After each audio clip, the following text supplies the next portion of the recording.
स्वामी रामानंद तीर्थ शासकीय वैद्यकीय महाविद्यालयात पदव्युत्तर शिक्षण घेणारे व निवासी डॉक्टर मंदार दाभाडे यांनी चनई परिसरातील राहत्या घरी गळफास घेऊन आत्महत्या केल्याची हृदयद्रावक घटना घडली असून आत्महत्येचे कारण समजू शकले नाही।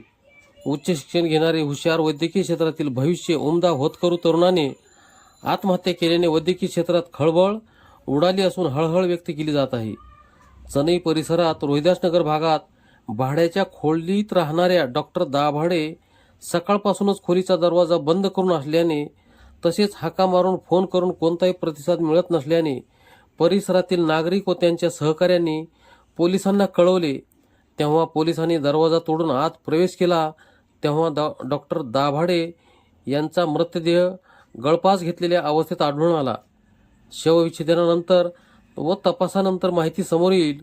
उच्च शिक्षित वैद्यकीय क्षेत्रातील डॉक्टराची आत्महत्या ही चिंतेची बाब आहे। आपणास काय वाटते? अशा घटनेवर आपले मत नोंदवा। चॅनलवर बातम्या व्हिडिओ आवडल्यास लाईक करा, शेअर करा व चॅनलवर नवीन असाल तर सबस्क्राईब करण्यास विसरू नका। बातम्यांसाठी पोलीस मित्र 24।